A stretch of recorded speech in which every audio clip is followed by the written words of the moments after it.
ಎಲ್ಲರಿಗೂ ನಮಸ್ಕಾರ. ಇವತ್ತೊಂದು ದೊಡ್ಡ ಸುದ್ದಿಯಿದೆ. ದೆಹಲಿ ಪೊಲೀಸ್ ಇಲಾಖೆಯಲ್ಲಿ ಭರ್ಜರಿ ನೇಮಕಾತಿ ನಡೀತಿದೆ. ಅದೂ ಕೂಡ ಸ್ಟಾಫ್ ಸೆಲೆಕ್ಷನ್ ಕಮಿಷನ್ ಅಂದ್ರೆ SSC ಮೂಲಕ. ಬನ್ನಿ, ಈ ನೇಮಕಾತಿ ಬಗ್ಗೆ ಪೂರ್ತಿಯಾಗಿ ತಿಳ್ಕೊಳ್ಳೋಣ. ಹೌದು, ಆ ಸ್ಕ್ರೀನ್ ಮೇಲೆ ಕಾಣ್ತಿರೋ ನಂಬರ್ ನೋಡಿ, 8,854. ಅಬ್ಬಬ್ಬಾ, ಬರೋಬ್ಬರಿ 8,854 ಹುದ್ದೆಗಳು. ಇದು ಸುಮ್ಮನೆ ಒಂದು ಜಾಬ್ ನೋಟಿಫಿಕೇಶನ್ ಅಲ್ಲ, ಇದೊಂದು ಮೆಗಾ ರಿಕ್ರೂಟ್ಮೆಂಟ್ ಡ್ರೈವ್ ಅಂತಾನೆ ಹೇಳ್ಬೋದು. ಇಷ್ಟು ದೊಡ್ಡ ಮಟ್ಟದಲ್ಲಿ ಅವಕಾಶ ಸಿಗೋದು ತುಂಬಾನೇ ರೇರ್. ಹಾಗಾಗಿ ಇದನ್ನ ಒಂದು ಗೋಲ್ಡನ್ ಆಪರ್ಚುನಿಟಿ ಅಂತ ಕರಿಬಹುದು. ಸರಿ, ಹಾಗಾದ್ರೆ ಯಾವೆಲ್ಲ ಪೋಸ್ಟ್ಗಳಿವೆ ಅಂತ ನೋಡೋದಾದ್ರೆ ಮೇಯ್ನ್ ಆಗಿ 3 ಥರದ ಹುದ್ದೆಗಳು ಖಾಲಿ ಇವೆ. ಒಂದು ಕಾನ್ಸ್ಟೇಬಲ್, ಇನ್ನೊಂದು ವೈರ್ಲೆಸ್ ಆಪರೇಟರ್ ಮತ್ತೆ ಡ್ರೈವರ್. ಪ್ರತಿಯೊಂದಕ್ಕೂ ಅದರದ್ದೇ ಆದ ಸ್ಪೆಷಲ್ ರಿಕ್ವೈರ್ಮೆಂಟ್ಸ್ ಮತ್ತೆ ಜವಾಬ್ದಾರಿಗಳಿವೆ. ಸರಿ, ಹಾಗಾದ್ರೆ ಬನ್ನಿ, ಈ ಹುದ್ದೆಗಳು ಯಾವುವು, ಅದಕ್ಕೆ ಏನೇನು ಅರ್ಹತೆ ಬೇಕು ಅಂತ ಒಂದೊಂದಾಗಿ ಡೀಟೇಲ್ ಆಗಿ ನೋಡೋಣ. ಮೊದಲನೇದಾಗಿ ಕಾನ್ಸ್ಟೇಬಲ್ ಎಕ್ಸಿಕ್ಯೂಟಿವ್ ಪೋಸ್ಟ್ ನೋಡಿ. ಟೋಟಲ್ ವೇಕೆನ್ಸಿಗಳಲ್ಲಿ ಅತಿ ಹೆಚ್ಚು ಅಂದ್ರೆ 7,565 ಪೋಸ್ಟ್ಗಳಿರೋದೇ ಈ ವಿಭಾಗದಲ್ಲಿ. ಇದರಲ್ಲಿ ಇನ್ನೊಂದು ಸೂಪರ್ ವಿಷಯ ಏನಪ್ಪಾ ಅದೇ, ಸುಮಾರು 2,496 ಹುದ್ದೆಗಳನ್ನು ಮಹಿಳೆಯರಿಗಾಗಿಯೇ ಮೀಸಲಿಟ್ಟಿದ್ದಾರೆ. ಇದು ಮಹಿಳಾ ಅಭ್ಯರ್ಥಿಗಳಿಗೆ ಒಂದು ದೊಡ್ಡ ಅವಕಾಶ ಅಂತಾನೆ ಹೇಳ್ಬೋದು.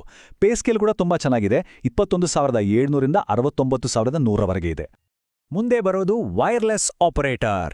ಇದೊಂದು ಸ್ವಲ್ಪ ಟೆಕ್ನಿಕಲ್ ರೋಲ್. ಒಟ್ಟು 552 ಪೋಸ್ಟ್ಗಳು ಖಾಲಿ ಇವೆ. ಇಲ್ಲೊಂದು ಮುಖ್ಯವಾದ ಕಂಡೀಷನ್ ಇದೆ. 12ನೇ ಕ್ಲಾಸ್ ಅಥವಾ PUCಯಲ್ಲಿ ಸೈನ್ಸ್ ಮತ್ತೆ ಮ್ಯಾಥ್ಸ್ ಓದಿರೋದು ಕಡ್ಡಾಯ. ಸೊ ಸೈನ್ಸ್ ಬ್ಯಾಕ್ಗ್ರೌಂಡ್ ಇರೋರಿಗೆ ಇದು ಪರ್ಫೆಕ್ಟ್ ಜಾಬ್.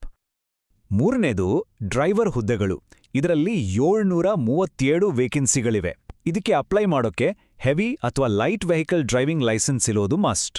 ಇನ್ನೊಂದು ಗಮನಿಸಬೇಕಾದ ಅಂಶ ಅಂದ್ರೆ ಇದರ ಏಜ್ ಲಿಮಿಟ್ ಬೇರೆ ಪೋಸ್ಟ್ಗಳಿಗಿಂತ ಬೇರೆ ಇದೆ. ಇಲ್ಲಿ 21ರಿಂದ 30 ವರ್ಷದವರು ಅಪ್ಲೈ ಮಾಡಬಹುದು. ಓಕೆ, ಯಾವೆಲ್ಲ ಪೋಸ್ಟ್ ಅಂತ ಗೊತ್ತಾಯ್ತು.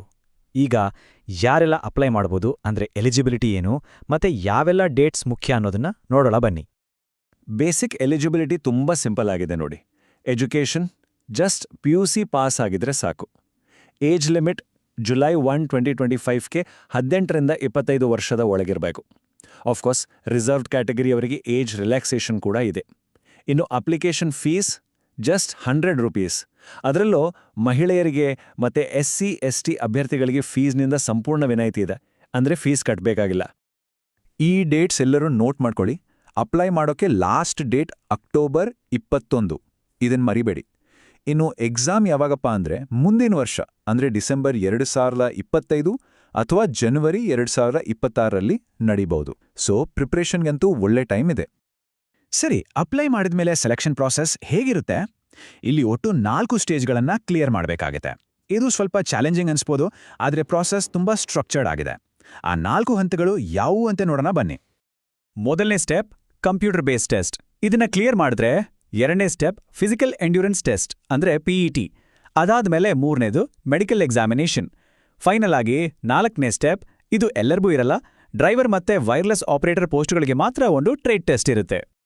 ಈಗ ಮೊದಲನೇ ಹಂತ ಅಂದ್ರೆ ಕಂಪ್ಯೂಟರ್ ಬೇಸ್ಡ್ ಟೆಸ್ಟ್ ಬಗ್ಗೆ ಸ್ವಲ್ಪ ಡೀಟೇಲ್ ಆಗಿ ನೋಡೋಣ. ಇದು ತುಂಬಾ ಇಂಪಾರ್ಟೆಂಟ್ ಸ್ಟೇಜ್. ಟೋಟಲ್ 100 ಮಾರ್ಕ್ಸ್ಗೆ ಎಕ್ಸಾಮ್, ಟೈಮ್ ಬಂದು 90 ನಿಮಿಷ. ಇಲ್ಲಿ ಎಲ್ಲರೂ ಗಮನಿಸಬೇಕಾದ ಒಂದು ವಿಷಯ ಅಂದ್ರೆ ನೆಗೆಟಿವ್ ಮಾರ್ಕಿಂಗ್ ಇದೆ. ಪ್ರತಿ ತಪ್ಪು ಉತ್ತರಕ್ಕೆ 0.25 ಮಾರ್ಕ್ಸ್ ಕಟ್ಟಾಗತ್ತೆ.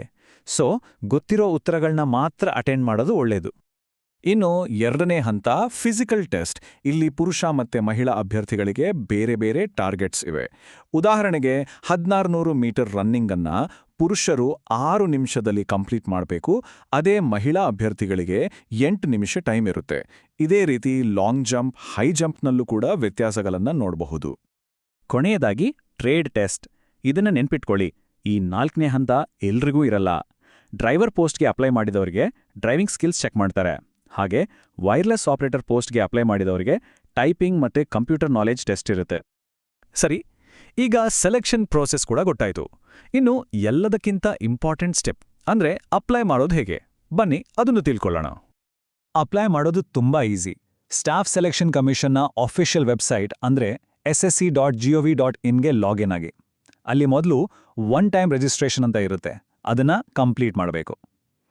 ಇದರ ಬೆಸ್ಟ್ ಪಾರ್ಟ್ ಏನಂದ್ರೆ ಒಂದ್ಸಲ ರಿಜಿಸ್ಟರ್ ಆದ್ರೆ ಮುಂದೆ ಬರೋ ಯಾವುದೇ SSC ಎಕ್ಸಾಮ್ಗೆ ಮತ್ತೆ ರಿಜಿಸ್ಟರ್ ಮಾಡೋ ಅವಶ್ಯಕತೆ ಇರಲ್ಲ. ರಿಜಿಸ್ಟ್ರೇಷನ್ ಆದ್ಮೇಲೆ ಬೇಕಾದ ಪೋಸ್ಟ್ ಸೆಲೆಕ್ಟ್ ಮಾಡಿ ಅಪ್ಲಿಕೇಶನ್ ಫಾರ್ಮ್ ತುಂಬಿ ಸಬ್ಮಿಟ್ ಮಾಡಿದ್ರೆ ಆಯ್ತು.